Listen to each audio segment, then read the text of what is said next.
Hello. Yes. Hi.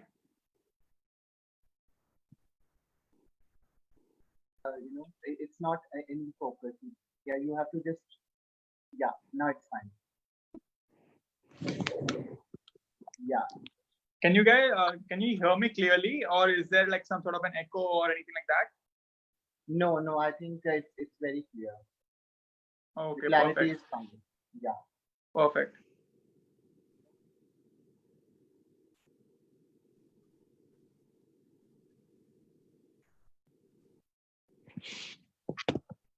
We'll just start in 2 minutes. Sure. Perfect.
Should we start, Revant? Yeah, I'm ready. Yeah, fine. Good evening and Jai Hind, everyone. We are joined by Mr. Revant Himatsingka. I'll just read his profile so that you know a little bit about him. Revant was born and brought up in Kolkata. He did his undergraduation from NYU Stern and his MBA from Wharton School of Business. Revant was working at a bank in New York, but he left his Wall Street job and also turned down an MBA offer from IIM Bangalore to write a thought-provoking, funny book, Phenomics. Revant wrote Phenomics at the age of 22, and it got published when he was 24. He's one of the youngest authors in the world to have published a book with Bloomsbury, the publishers of Harry Potter. Since then, he has spoken in 6 TEDx events and started a small, healthy Indian restaurant chain in London. Revant will be talking about his debut book, Phenomics, his writing and publishing journey, and tips about entrepreneurship and life. Fun fact about Revant is that he is born on 29th February and has had only 7 birthdays till now. Welcome, Revant, to this session. We are really delighted to have you, and we know that you are in India right now. So it's good evening, good evening here too. Good evening, once again. Yeah, thank you so much, Grijesh, for that introduction. That makes me feel really good. Before I even start, I want to make sure, is it better for my video to be in this angle? I just wanted to give few logistical things, or should I make it like this, or is there any, doesn't really matter. I just hope it's coming in the right. Is this fine? This is better. Fine, this is fine, better. fine. Yeah. This is fine. Yeah, so the introduction with Grijesh has given me makes me sound much more serious and boring than I actually am. I feel I'm a young guy. I think I'm from the pretty much the same generation as most of y'all. At least that's what I like to believe. I spend most of my time on social media pages, like a lot of y'all on Instagram, watching videos from AIB, BB Kivines, Kanan Gill, and these kind of videos. So I would just say that think of me like a classmate or a friend, and rather than a senior. But that's just something which I wanted to begin saying. But I think I'll just go on and I'll just give you a brief overview of my writing and publishing journey. So a lot of my friends and a lot of people often ask me, why did you write the book Phenomics? What led you to write that book? Like especially being a 22, 23-year-old back then, what made you, you were doing a pretty good job in US, what made you suddenly go into writing? So I just wanted to talk a bit about that journey and flashback to 2014, life was pretty good. I was doing my first ever full-time job. I did a typical finance job in New York. The only problem was that every website that could remotely be categorized as entertainment was blocked. So anything like Facebook, YouTube, Instagram, everything was blocked at my work. So I had a lot of free time at work, and I used to spend my free time on websites like Wikipedia, Quora, Google. And I used to Google really random things, like what percentage of penguins are gay? Should marriages be 5-year renewable contracts instead of lifelong contracts? Is the color orange named after the fruit orange, or is the fruit orange named after the color orange? Was SRK on an escalator when he sang "Main Thera Raha Zami Chalne Lagi"? So I used to Google really random things, and after all this Googling, thinking about random questions, I learned that we really stopped thinking for ourselves anymore. We just accept whatever is socially acceptable. Like for smaller decisions, we are very opinionated and we do our full research. But for the bigger decisions, we often let our parents and society, my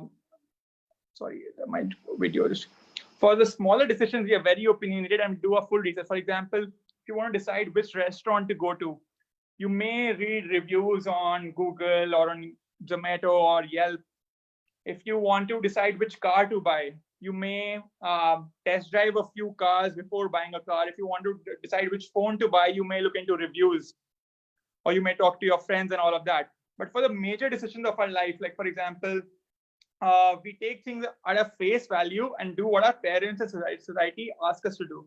A person born in a Christian family usually becomes a Christian. A person born in a Hindu family usually becomes a Hindu. A person born in a Muslim family usually becomes a Muslim.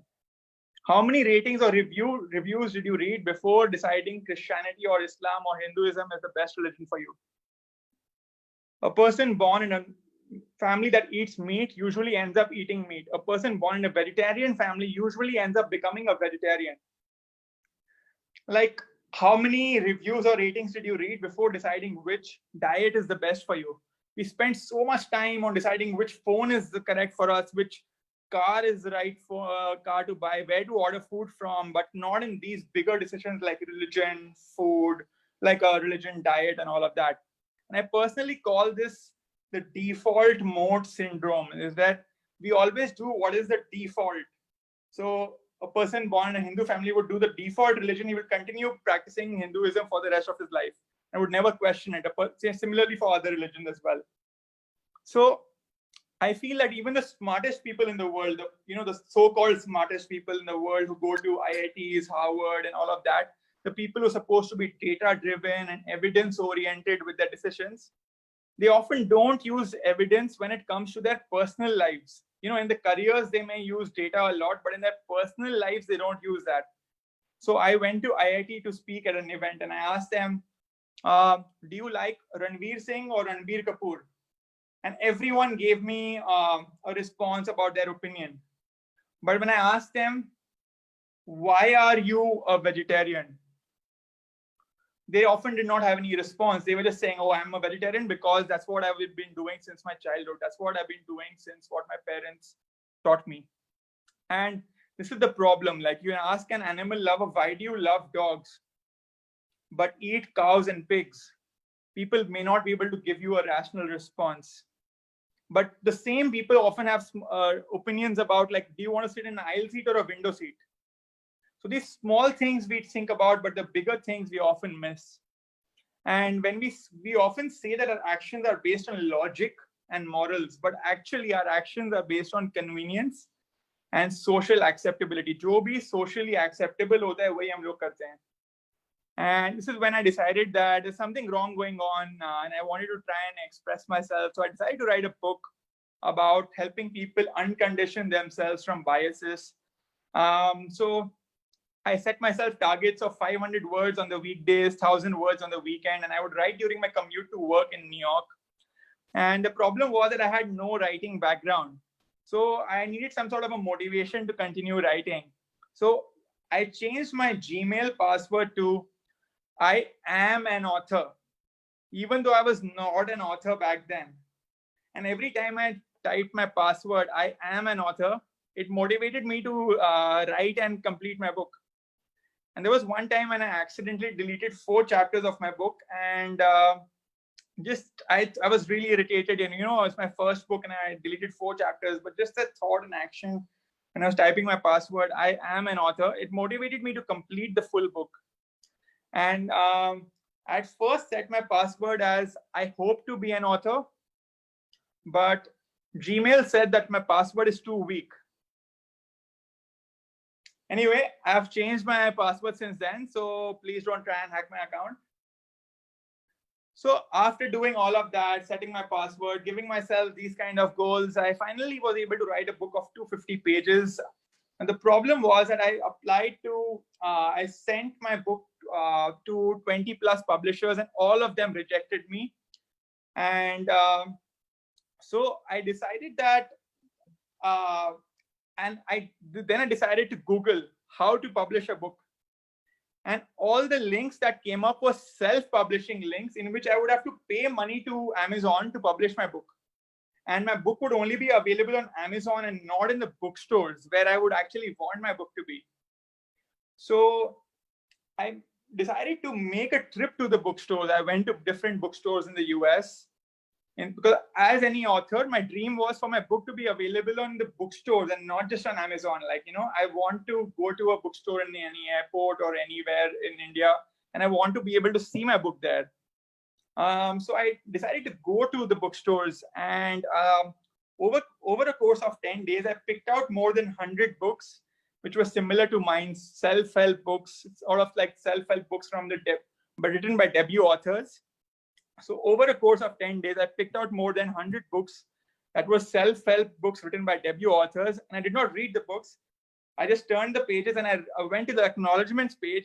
And over the course of 10 days, I read more than 100 acknowledgements pages, because I realized that almost every single debut author thanks their editor and agent in the acknowledgements page. And in 10 days, I made a list of all the agents and editors that came up in those acknowledgements pages that I read. And I formulated that I could understand that there are only 5 to 7 agents and editors whose names kept coming up again and again. And I realized these are the people who are usually the editors and agents who like to work with debut authors in the self-help book category. And I sent them a personalized email saying that I really like their past work. Even though I had not read their work, I just read the acknowledgements pages. But I sent them a personalized email saying that I really like their work. And one thing led to the other, and they finally started showing me some interest. And I started getting attention of publishers like Bloomsbury, Penguin, HarperCollins. The problem was that they told me, Revant, your content is great, but to be honest, no one in the US, UK, and the Western audience, they don't want to read a self-help book written by an Indian unless it's about yoga or spirituality. And you can imagine my state. Like, I've spent so much time and effort writing this book, and it's getting rejected because it's not about yoga or spirituality, and because that's what apparently sells in the US. And when I first was angry, but then I realized that it makes sense. Like, when I look at other Indian self-help authors or like people on social media like Jay Shetty Robin Sharma, like, monk who sold his Ferrari, and Deepak Chopra, and these kind of authors, they always talk about yoga and spirituality. But my book was not about yoga or spirituality.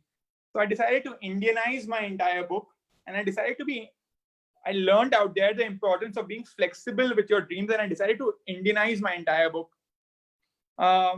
And so I changed the US examples into Indian examples. So Donald Trump became Narendra Modi.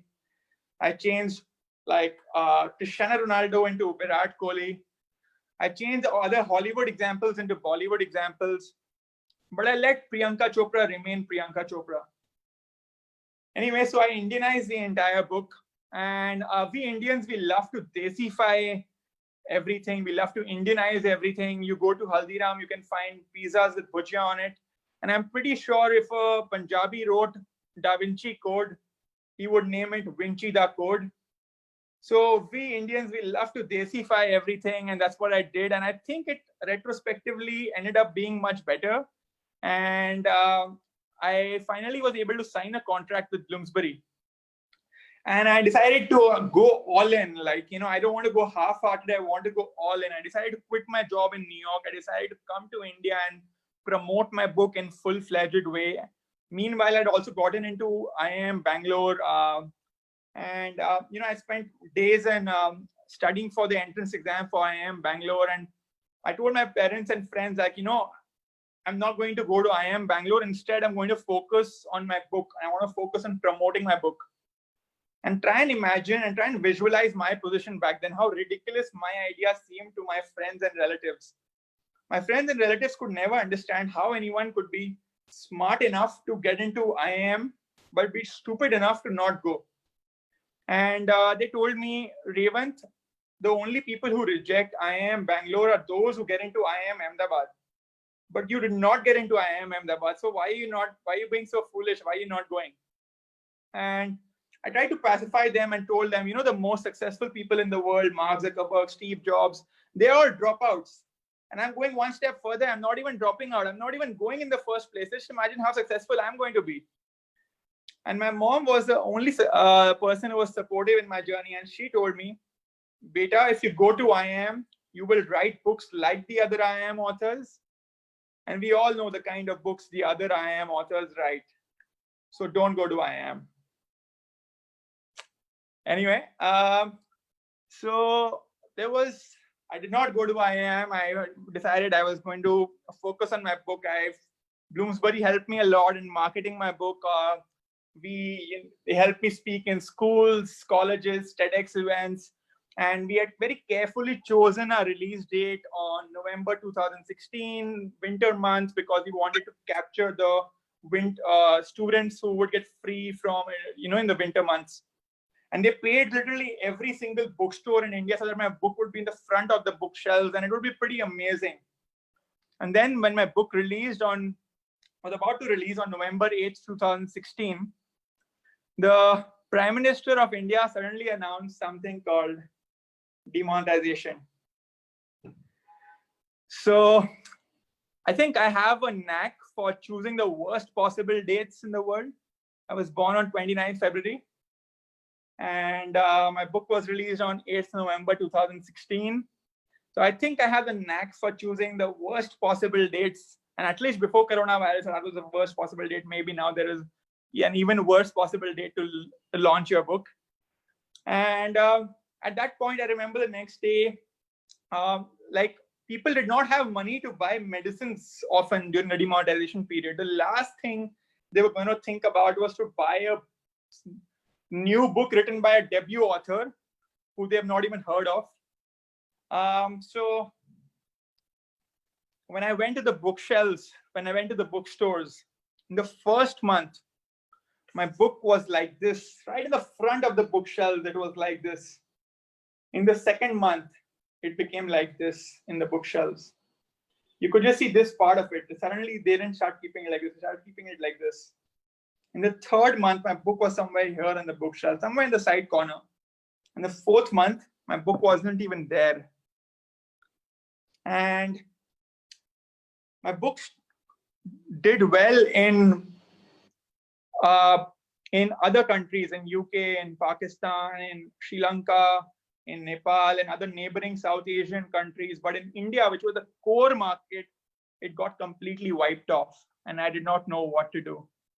Like, I was confused. Like, I've left IIM, I've left my job, and now I'm releasing my book, and demonetization happens. And I did not know what to do. I even changed my password to I'm a best-selling author, but it did not help. And through that entire experience, I learned that just the way you can regret giving up on your dreams, sometimes you can even regret chasing your dreams and not taking a more realistic path.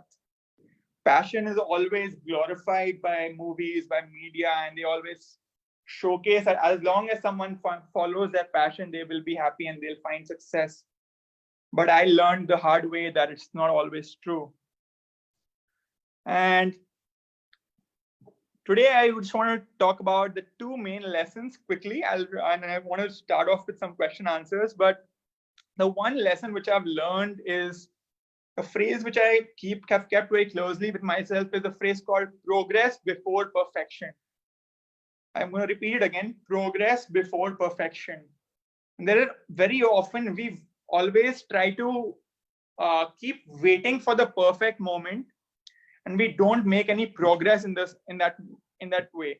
Like, we want to start a company, we want to start a business, we want to start a YouTube channel, we want to do something, but we always so bothered, or we are so enamored by perfection. We want everything to be perfect that we keep procrastinating. And we're like, acha, baad mein karenge, next day when I'm like, and I learn something new, then I'm going to do it. And at some point, procrastination is the same thing.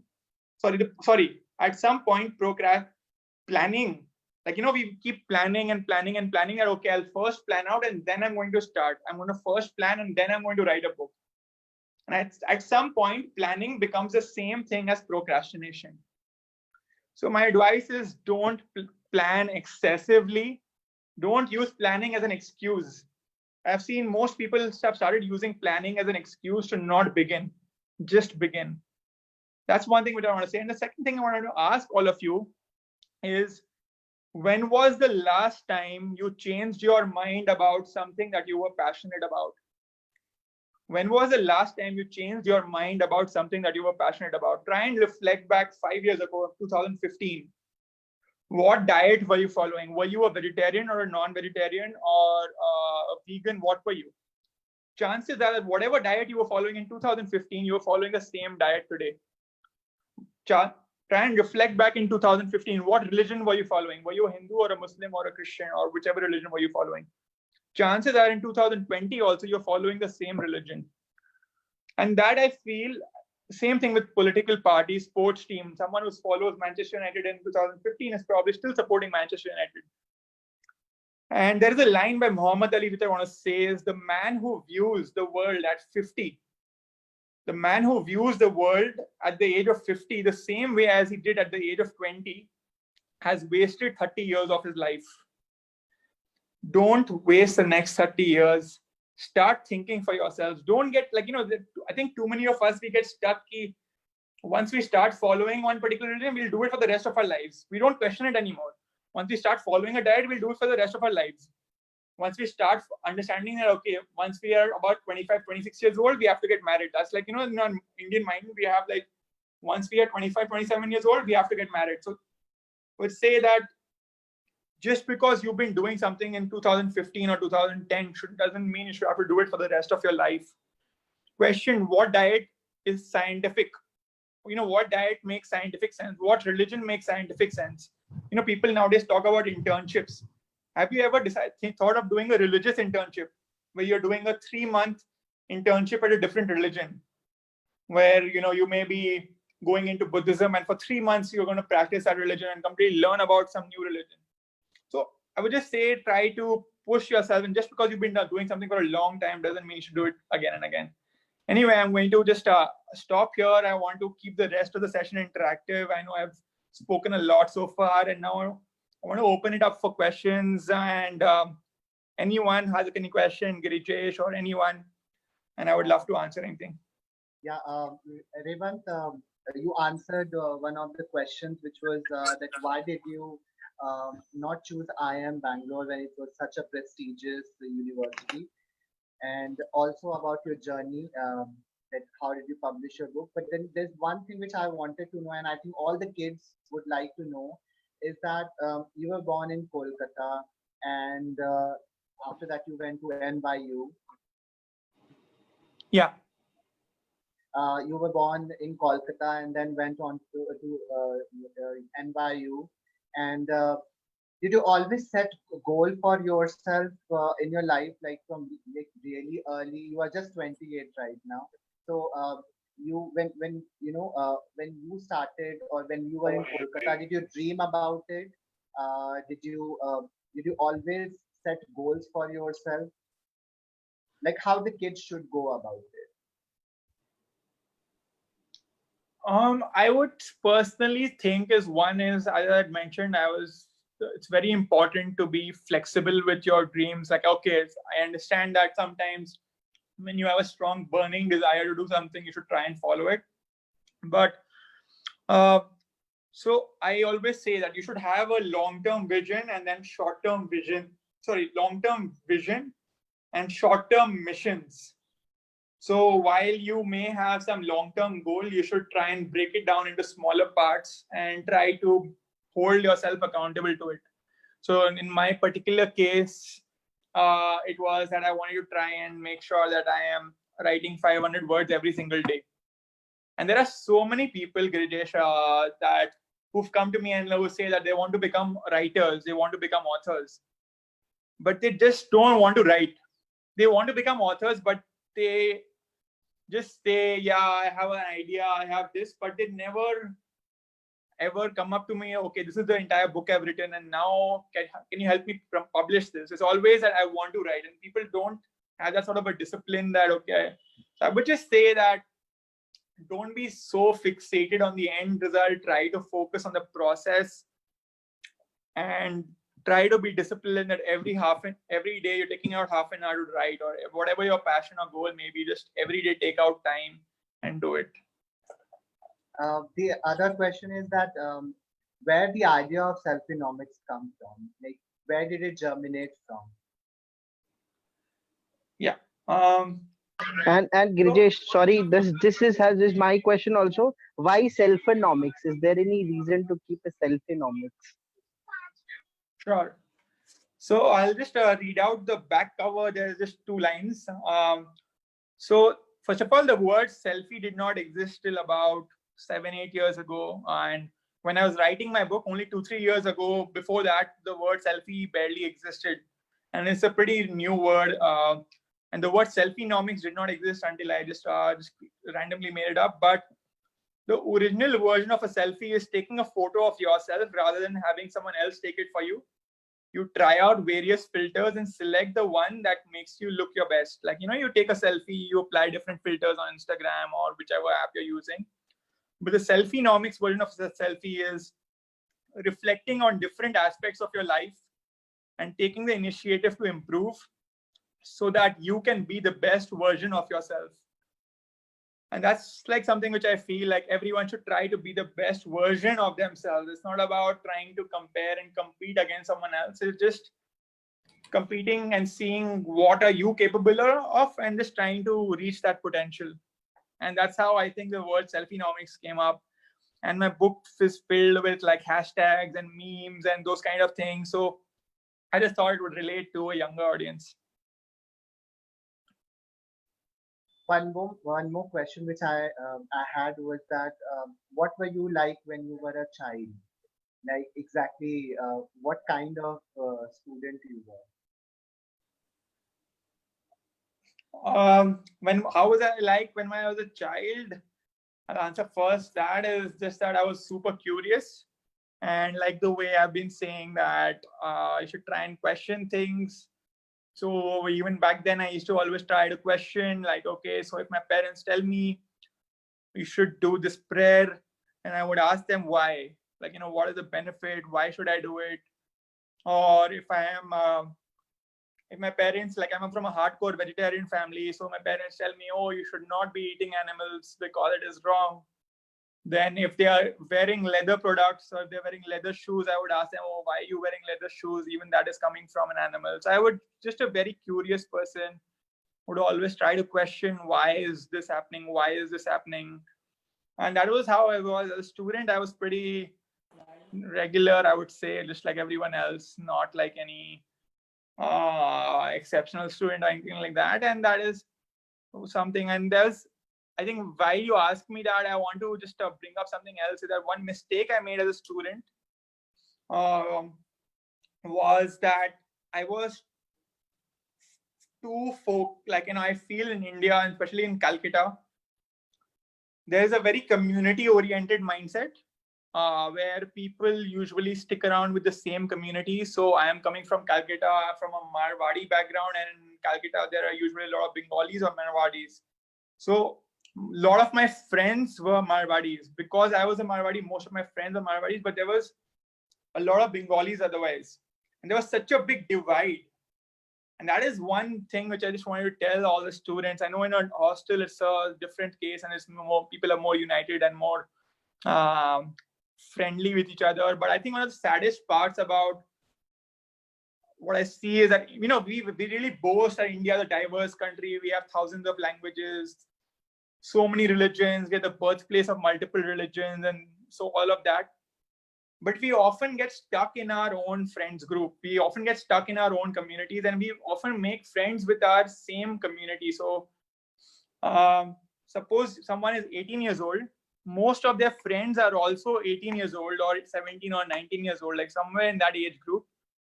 And their friends are also from the same income group.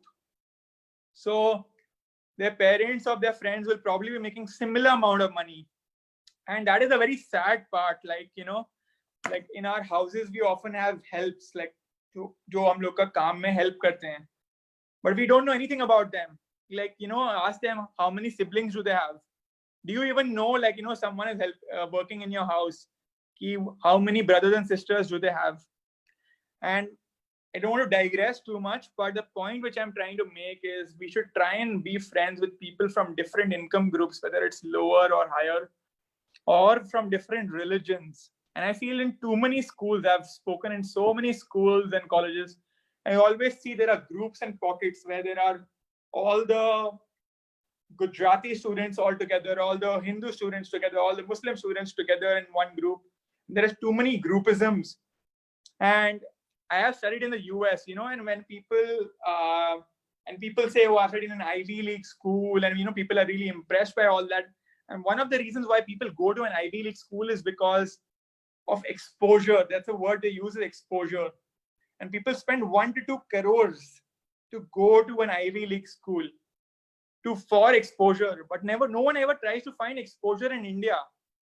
Like, India is so diverse, but we stick around with the same community. Like, if you really want exposure, find it in India. There's so much of diversity. And I just want to end one by saying that there's a line: become friends with people who aren't your age. Hang out with people whose first language isn't the same as yours. Get to know someone who doesn't come from your same social class. This is how you see the world. This is how you grow. And that's just something like, if all of you guys, I don't know who your friends are, but try to be friends with people who are different from you, not just from the same community, same economic background. And yeah. It's very interesting that you did bring that up, that everyone should widen their horizons. They should explore more. They should look for more answers nearby and everywhere.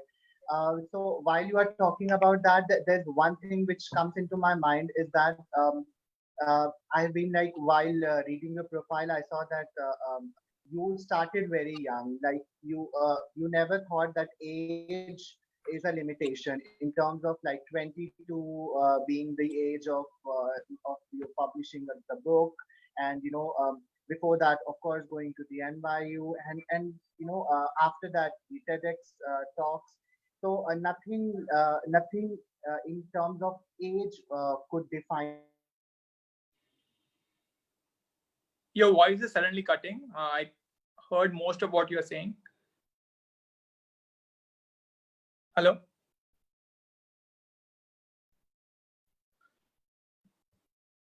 Hello? Hello? I think there is a technical snag with Grijesh's. Got it. I think. So Yep. I can probably just anyway answer what he was trying to say was, I guess most of everyone else can hear me, so I'll just continue. Okay, Girish, Yeah, I think he he's has back. come back. Girish, Yeah. you are on mute. Yeah. So just wanted to say that because you said that age is something, I thought that age is something which has not limited you. Because at 22 you wrote this book. After that you had this TED talks. So I think age never defined you. So what would you like to say? Because we have young students joining us today. So what would be your message to the students of classes 10 to 12 who have joined us today? Yeah. So as I said, I always believe progress before perfection. Don't wait for the right age. Don't wait for the perfect age. Just do it. Whatever you want, just try it. I mean, there are some things you cannot do right now, but I think there is no point waiting too much for the right moment. And one thing which I want to say is that there are so many people who are maybe older than me, who may be 30, 40, 50 years old. But if you do the same thing every day and if you don't reflect on your actions, then there is no, the point of it. The point is to try and reflect every day. So even if you are not old, you may be having more experience or more thought behind it because you've been thinking about it more. So I would just tell the students is that if you have any goal, like suppose you like charity and you believe that you are passionate about anything, about eradicating poverty or anything, there's too many people who are like, oh, when I make a lot of money and when I'm 40 or 50 years old, then I'm going to try and help out with the poor. Don't wait for that age. I feel you can do something today itself. When you're in class 10 itself, if you're back home, wherever your parents stay, you may be having domestic helpers. Possibly you can try and teach them like English, or you can try and teach them something basic or something like that. You can teach them how to use a phone, how to use Google or anything. I feel you can make contributions from now itself.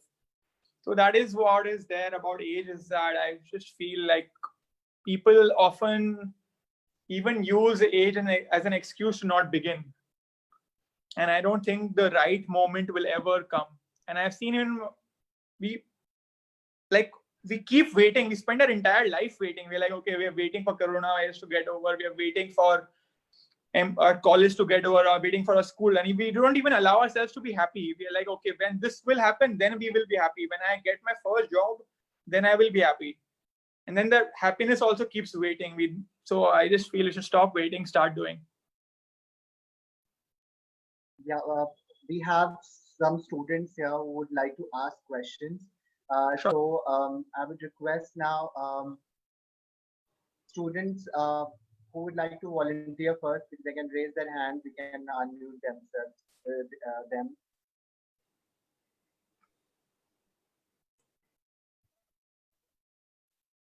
Any question from the students? Good evening, yes, and Anshika. yeah, good evening, and Jane, sir. Hi. So is my Yeah. hi, sir. So my question to you was that don't you believe that this age boundary is being created by the society? I mean, it's like if you really want, just taking an example, if suppose I want to be doctor, I want to be a doctor, so it's the age limit, when once I pass degrees and all that. So it's sometimes that this the boundary why someone else does not go ahead with the dreams, as you said that someone makes this ages as well as the issue that this is not the age to do these things. So what do you feel if suppose I'm in class 10, so what are the things that you believe that I can do as a student? So No, I completely as you agree. said, And explore. I understand that there are some limitations, and I'm not denying that. As you said, if you want to become a doctor, then you probably need to do that 5-7 year course or whatever, however long it takes to become a doctor. So I do understand that aspect of it.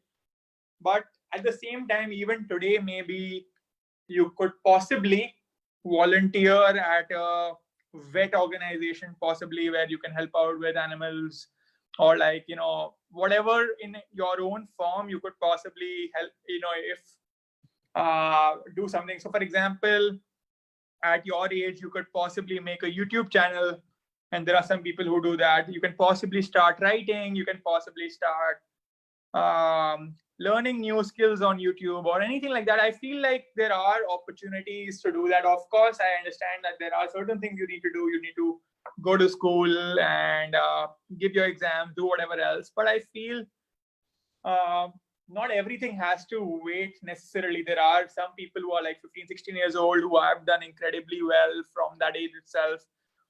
But if you just if you believe in something, don't wait for too long. Find some way or the other. If you, as I said, if you care about poverty or if you care about education, try to start educating people at your small level. Like someone who's not as privileged as you are, try to start educating them. Try to do something in a small way. Yeah, thank you, sir.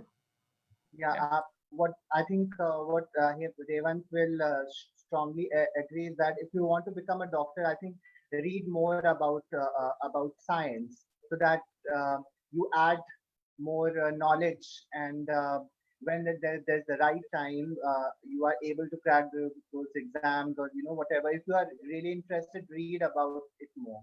So I think that will only increase your knowledge about that particular subject, and later on, of course, it will help. Any other questions, students? You can raise hands and then we can unmute you. So meanwhile, when we are having a question, I would like to ask you that you started your venture into the urban India. At what age did you start, and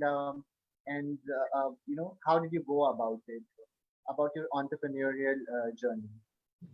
So it was I started before, to give context to everyone else, I started a healthy Indian restaurant in London.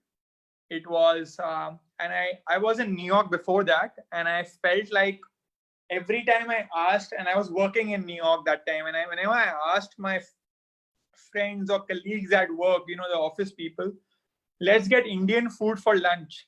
I used to love Indian foods. Whenever I used to ask them that, they used to say to me, like all the Americans used to tell me, oh, Indian food is too spicy. Indian food is too heavy. I don't want to have Indian food for lunch. So I thought that, there's so many cuisines, like, you get burger, pizza, Mexican food, Chipotle, different kind of restaurants for lunch. But for Indian food, people go to Indian food only for dinner in the US. And people consider Indian food to be too heavy, too spicy. So I felt like, Indian food can be healthy if you make it healthy. And there is a perception that Indian food is unhealthy. So I want to try and do something with healthy Indian food. And before starting a restaurant, I decided to learn how restaurants work. So I decided to work at McDonald's. So for a few months, I was literally working as like a waiter in McDonald's. I was trying to learn how restaurants work. I worked at Chipotle in the US, trying to learn how restaurants work. Then I pitched to investors. I was able to get investors, and it was a long process. And eventually I was able to start a restaurant in London through the investment that I got. And after that, hiring chefs, and a long process. But to cut it down, to simplify it, I realized there is a potential market, because Indian food there are not too many healthy Indian food options in the US and UK and these kind of Western countries. And secondly, I decided to try and learn by just, not thinking about what society will think of me or anything like that. I'm just going to go to a restaurant and I'm going to apply for a job, and I'm going to learn how does a McDonald's work, how does a Chipotle work, how does a fast food restaurant work, and then I was able to do it.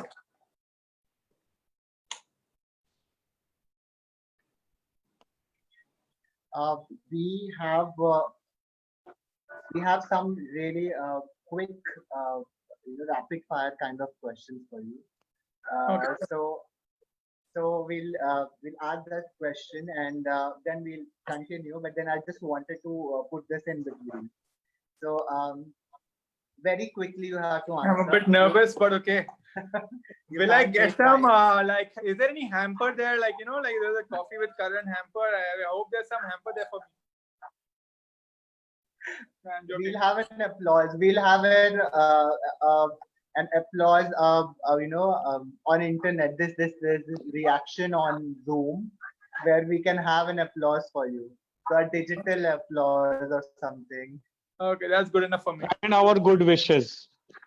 And our good Reactions are wishes. your hampers. The Okay, reactions thank are you. your hampers. So all the Okay. claps, yeah.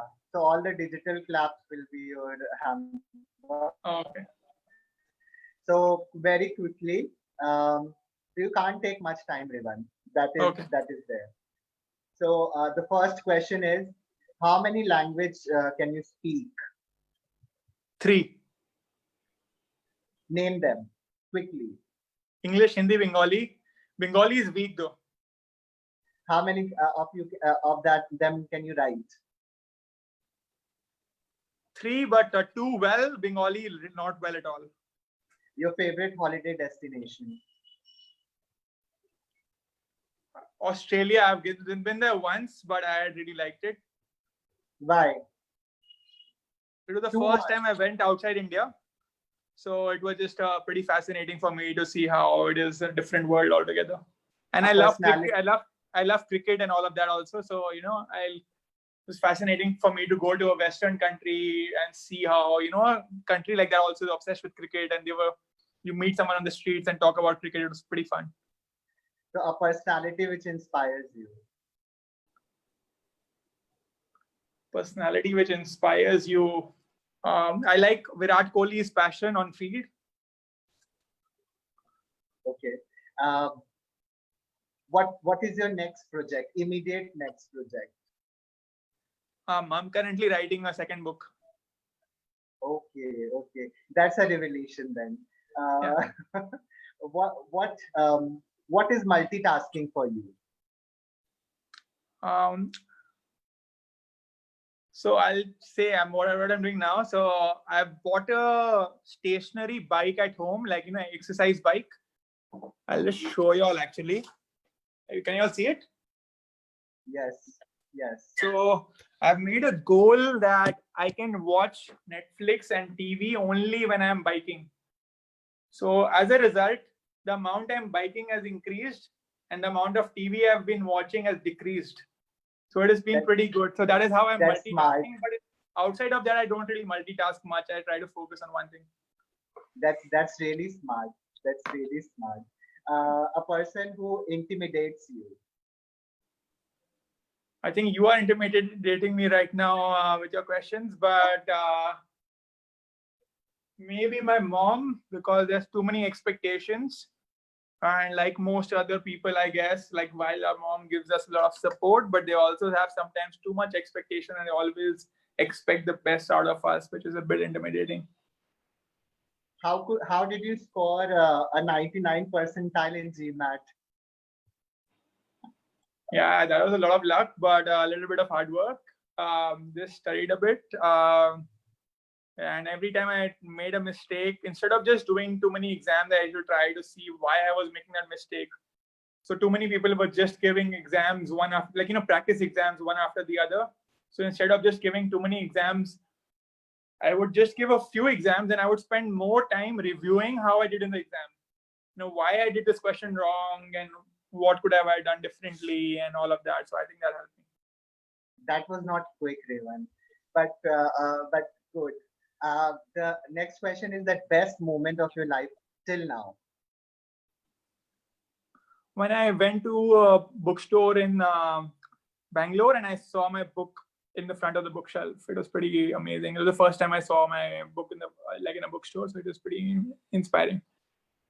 You run your own food chain. Which is your favorite food? My favorite food is Indian vegan version of chicken tikka masala. So it is made with tofu. It's something which not appeals to everyone, but yeah, I like how innovative it is, and it is cruelty free, so it does not harm animals. So it's pretty good. Who do you religiously follow on social media? I don't religiously. I'm an atheist, but I'm taking too long. I follow a few social media pages. I don't know if you know Sagar Chasm. There's like this guy who makes fun of everything. I've started following that guy Jay Shetty. Yeah, just few of these people. I follow Virat Kohli, although he posts too much about advertisements. Yeah.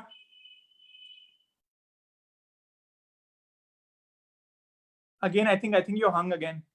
I can't hear you if you are speaking.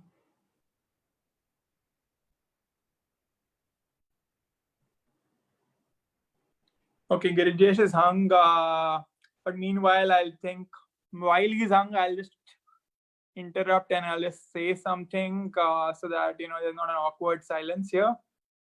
Is that too many? Okay, Girijesh is there again. I think. Okay, can you unmute yourself? Sorry. Yeah. Sorry. The internet connection has been really unstable today. I don't know what happened. Yeah. So I was just asking you that exactly. What do you want to do next? What really do you want to do next? What is your next goal in terms of your life? Next goal is to try and write a new book and try to get it published, maybe not only in India, but even hopefully outside India. So while I'm not going to write about yoga and spirituality, but hopefully next time my publishers would hopefully be willing to publish it. That is my first goal. And outside of that, I want to try and build a YouTube community. So I've been learning video editing and trying to make some short videos. Just last week, I posted a video on should marriages be 5-year renewable contracts or should it be lifelong contracts? So just trying to ask interesting, thought-provoking questions and all of that. So one question which is coming up from our COO, our Chief Operating Officer. If you have, okay, there are so many questions coming in separately. So please, if you can unmute yourself and ask the question yourself. Yeah, I have one very, there is an interesting thought going on in my mind while Revant was talking. And the thought is, if you have to do a, TV show, which one would you like to do? When you say, do you mean act in it? Yeah. I would love to be a part of Friends, but that is like, me being too overly ambitious and greedy. But that is partly because I would love to meet the entire cast and see it air again. That is one show, of course. I'm currently watching Money Heist. I probably should not be saying I want to be a part of the heist, but it would be pretty fun to see how they're shooting it. So these are a couple of shows. Then you are late. Money Heist, watching Money Heist now, which means that you are late. It's been 2 months now. Okay. The next question which I would like to ask, there's Abhijit who wanted to ask a question. Abhijit, you there? You just raised your hand. Actually, I can see his question on the chat. So sorry, I missed the question earlier. He's asking, does writing energize you? Essentially, he's saying that, as you said, you don't have an author or writing background, but if we say we are passionate about something, it energizes us. So before writing or while writing Self-Phenomics, did it energize you or not? So his question was, does writing energize you and does your passion energize you?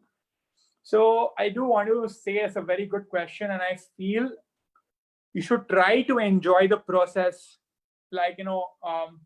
Rather, obviously the end result is you want to have a book, but the process of writing, it often is frustrating. You have to be very disciplined. You have to say no to your friends, and all of that. You have to, just be quietly sitting in a corner and writing a book or writing anything. So the process of writing sometimes can get annoying and frustrating, but overall, I think it energizes me.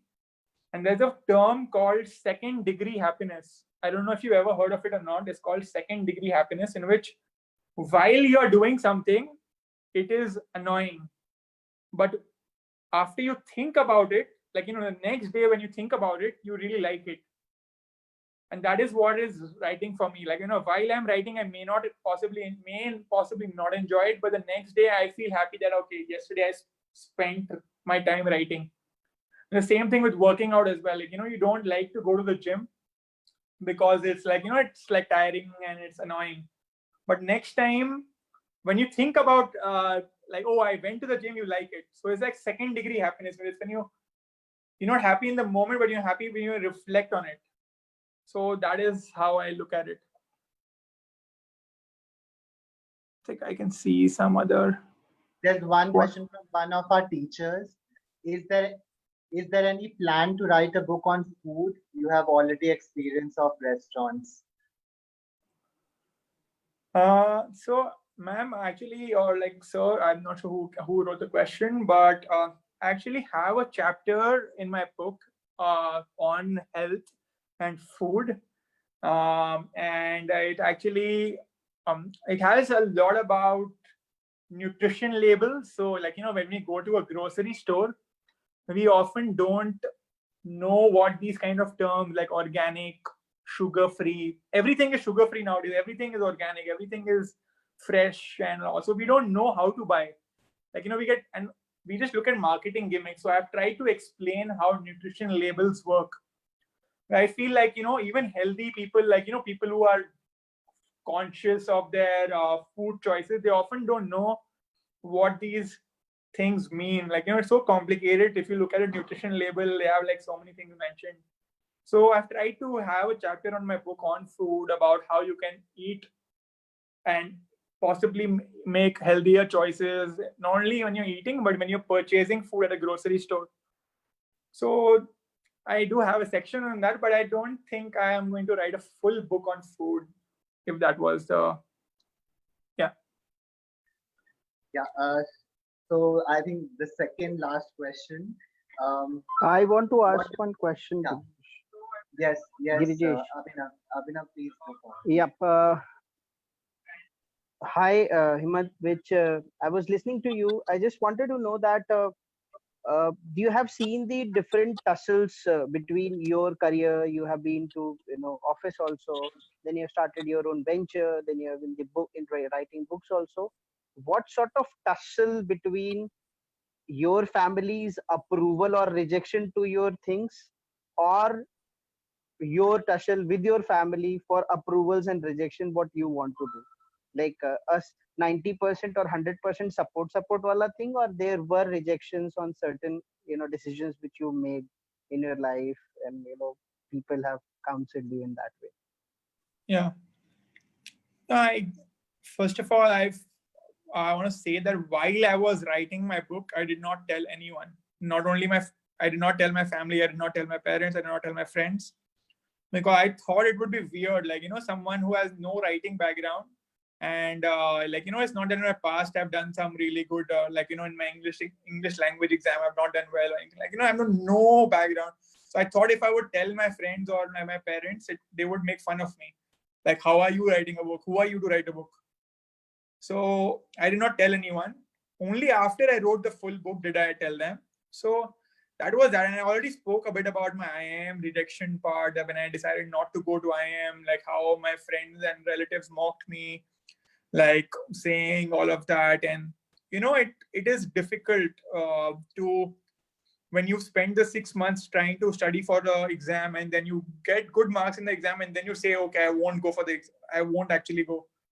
So that is something which is an issue. And I feel like there are too many times we are trying to live someone else's dream.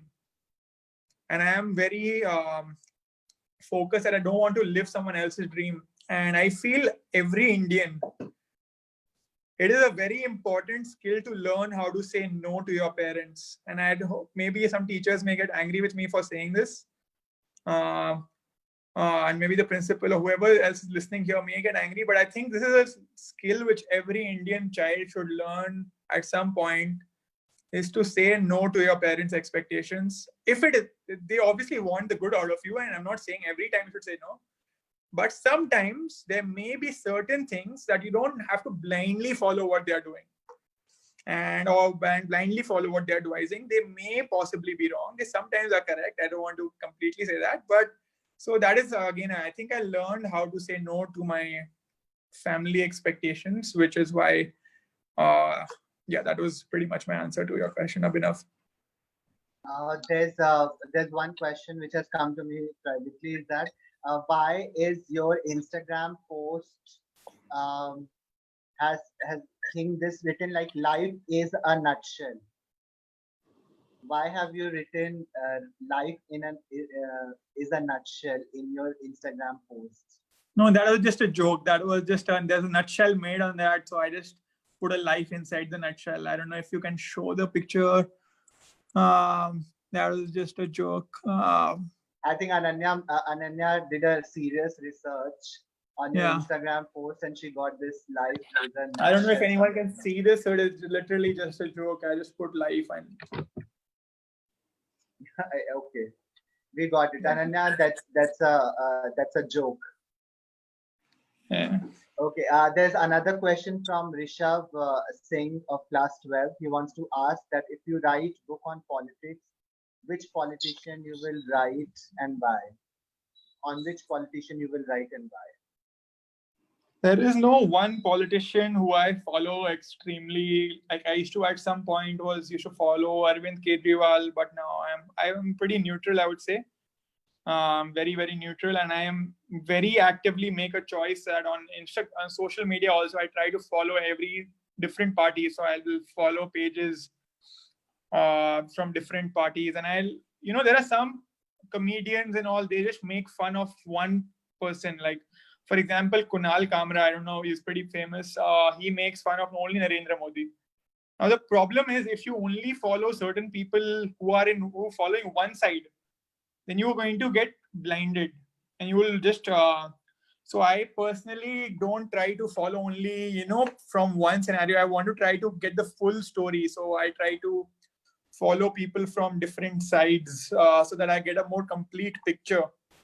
And I feel one of the most dangerous things anyone can do is become a fan of anyone, like whether it's a political party, or a sports person, or a movie actor, or anything. I feel the moment anyone becomes a fan, they become blind. Like, then they stop seeing the difference between right and wrong. And they are like, okay, my politician who I follow is correct, everyone else is wrong. And that is something which I feel really sad about, is that mentality. So maybe it's a diplomatic answer, but no, I don't think there's any one politician who I would particularly write about. To having said that, my entire book is filled with jokes of making fun of different politicians, whether it's Narendra Modi or Arvind Kejriwal or Rahul Gandhi or whoever else. So there are some references, and not only jokes, but even praising them where it's necessary. Arvind Kejriwal and Narendra Modi and whoever else, I'm praising them as well wherever it is necessary. So that is that. So that's being critical. It's fine. The next question which we have from Aklima is that what was your first win that made you confident that you were doing the right thing in your life? I strongly feel we need small successes every time. Like, there are too many demotivating things happening in life. Like always so many demotivating things happening. So we need to have small successes in order to keep our day going. And for me, that small success is something as small as writing 500 words. Like I feel that maybe a win for me is just, I set a goal of writing 500 words today and I wrote 500 words. And that is for me a win. Now, obviously there are levels of wins. Now, the bigger win is when you keep doing that for consistently for 2-3 months and you're able to, like, if you write 500 words for 90 days, you have, if I'm not wrong, 45,000 words. So 45,000 words suddenly become a lot. And then 45,000 words is like 200 pages. So that is how, like, and then when you see, when I personally saw 60,000 words on my Word document, then I was like, wow, that is a win. I mean, that discipline that, okay, I did that 500 words for like 2 months, 3 months, 4 months. And now I have 60,000 words. So that is a win for me. There's another question from Utkarsh Tripathi of class 10. What is the first book which made you cry? Okay, I don't even see these questions. Maybe they're sending it to you. Yeah, they are sending it to me. Yeah. What is the first book that made you cry? Cry. It's Harry Potter. Spoiler alert. If you've not read it, I'm sorry, I'm revealing something. But when Snape had died, I felt really bad. And the entire chapter after that, where they explained how Snape was good actually, and he was not bad, and how he sacrificed a lot of things in his life for Harry Potter and for Harry Potter's mother. I think that entire part, and always, and all of that. If you remember all of that, then that was part 6. Part 6. Yes. Yes. The 6th book in the series. Yeah, and the chapter also, Half-Blood Prince. There was a chapter called Half-Blood Prince as well. Yes. So I think that's it. But then we would like to wrap it up with your message to the students. Any messages to the students, and then of course, my last word. I will have the last word. All right. No, there's just one message. I did not say this throughout, but I'm going to try to make it quick. Is that there are too many times where we chase something difficult. And in India, we think that anything which is difficult is useful. I don't know. Like that is we've become enamored by how difficult, like I spoke about IIM before. There are some people who value IIM not because of how great IIM is, but because of how difficult it is to get an admission offer from IIM. So my advice would be, stop getting obsessed with difficult things. Start getting obsessed with useful things. Just because something is difficult does not mean it is useful. And there are some things which we learn in school as well, like integration and differentiation and like a lot of things. The reason why we, I think, learn it is often because of how difficult it is, but it is often not as relevant. And I've seen a lot of people's goals are so egocentric, where they are they want to run a full marathon of 42 kilometers, even though scientifically running a full marathon is unhealthy for you. So that is just something which I want to tell the students is, don't be obsessed with difficult things. Try to question, is that difficult thing actually useful or not? That is just the one message from me. The second thing is I am very, very responsive on social media. So if you at all, you want to have any questions, you want to ask me, you want to just remain in touch long term. Sorry, Grijesh? Yeah. Yeah, I was showing your Instagram handle. It's called Revant Himat, REVANT HIMAT. Students, if you can go on his Instagram handle and you can follow him. I'm following him. So you can go on his Instagram handle by the name of REVANT HIMAT. You can go there and you can follow him. I think he's a very funny guy. I think you got a hint of it in today's session. For more, you can visit his Instagram page, and I think you will be really, really happy visiting his page. Thank you. And I'll just say one thing is just I'm students, I know I'm speaking to you and I've answered a few questions, but I'm usually quite responsive. So even in the future, if you want to ask anything about a college application or anything, an internship or anything, extracurricular activity or anything like that, or anything personal, I'm going to just stop 1 second. like suppose some topic like porn addiction, like there's something which no one ever talks about. I know a lot of people in class 10, class 12 are addicted to porn and anything like that. Like, I know this is something which no one ever talks about and everyone does, but no one ever talks about. And so any topic like that, if you want to talk to me one-on-one, just message me. I'll try to, be there, and I'm usually quite responsive. So, yeah, I would love to hear from you all later on as well, and remain connected. Follow me on Instagram, and if you want, you can check out my book, Phenomics. It's available on Amazon for. And and it's a 4.5 rating on Amazon, which is great. I think it's a great rating. 4.5 is a great rating. I think everyone should go and check out his book, Phenomics, a seriously funny guide to living the good life. I think that we are like flooded with questions. There's another one that what is your work schedule like when you are writing? If you can just like answer it, and then we can end it. Sure. I mean, I just try to write in the morning when my mind is fresher, and so that's the thing which I'm doing in the morning, 3-4 hours. If I write seriously, then the entire day I don't feel guilty. If I spend and if I'm productive in the morning, and throughout the day, if I'm, chilling, or if I'm watching something, or if I'm with my friends or whatever, I don't feel guilty anymore. So in the morning, 3-4 hours, I try to work. And as I said before, I have a goal of 500 words every day and 1,000 words on weekends. So I try to follow that kind of a schedule. But then again, I want to say that there are off days. It's not that every single day, there are odd days or even weeks sometimes you take off. So it's not that you do it every single day, but make the most of your days. That's like my internal mantra.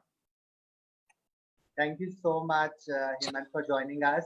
I think we have Sarita Rao, our Vice Principal. We were joined by Mr. Ashish Rai, CEO, who asked you a question. I would request any one of them to please speak a few words about the session, and then we'll be good to go. Yes, Sarita ma'am, would request you to speak. Hello everyone, and a special hi to Hemant.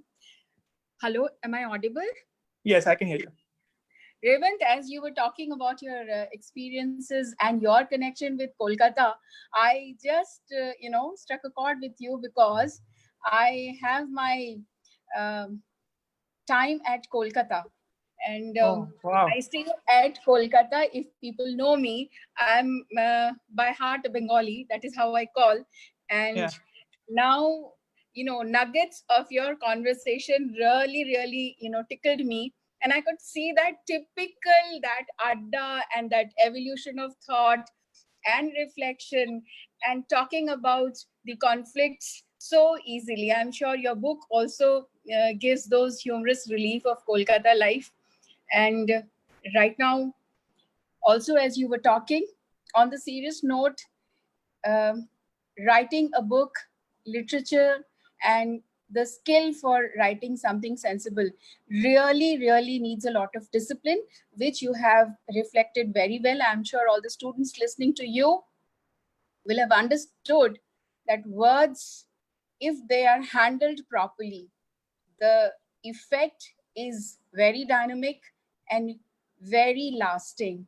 I'm sure your journey as an author, though there's a lot of conflict, as you say, that, second degree happiness, long-term vision, short-term mission, fixated at the end result, focus on process. Lot of takeaway my students would have, managed today. They would have gathered a lot of thoughts in their mind to really ruminate upon. Thank you for giving them such creative hour-long conversation. And it was very interesting to see your multitasking, gadget and how you have, because we are also fighting screen time, and you have worked it wonderfully. So that could be very suggestive for all my students, for all of us also. Yeah. Lot of good luck, our blessings. Sunbeams would always love to connect with you. You are so friendly, and you've shared your, appealed my students that you return back to whatever questions. So that's a great, great thought. Girish sir, everybody had a great time, I'm sure. We have a lot of people following on the FB also. Take care. And before I say bye-bye and all the best once again, I think if I have to really capture you in one line, I would say you have agreed to disagree with things in life, in family, in your career, and in future. I would pray that you get a good conflict resolution for yourself and really progress as an author too. Take care. Thank you so much, ma'am. That means a lot. And thank you again for having me, Girish, as well as ma'am and everyone else, and listening to me patiently. And thank you again. And again, I would love in the future as well, in case you want to get in touch, I would love it. It was a pleasure, Revant. I think it was so refreshing to hear you today, and especially when you were answering the question. I think it was such a refreshing way of answering, and I could not thank you enough for agreeing to it at like just in like a second or something. And I was really Girish surprised. sir, I would just like to say, I would just like to add that there was a lot of youthful energy. You know, the startup generation, the starters quest, and there was a lot of energy on your face also. Yeah, over to you, Girish. Yeah, so that is what I was talking about. It was so refreshing to talk to you. I think you have inspired a lot many students, and the more you speak, the more you inspire, because the way you have done so many things in such a short span of time only is the testimony to the fact that if you are really consistent and you want to do and want to achieve something in your life, age doesn't matter. It's your persistence which matters, and if you keep on doing the good work and keep on working on it, I think you will be able to achieve it. And thank you so much, Revant. With these last words, we'll be very happy to connect with you again sometime. And till then, I think we all are there on Instagram. We can check him out there, and we can connect to him, and we can keep reading about it. All the best for your new book whenever it comes out, and we'll be waiting for it. And of course, Phenomics is going in our library, so the kids are going to surely like it. So I'm ordering it now. All right. Thank you so much again, and thank you, Girish. You've done a great job as well. So thank you again. Thank you so much. Goodbye and Jai Hind. Goodbye and Jai Hind, everyone. Goodbye and Jai Hind. Thank you for joining, everyone. Bye.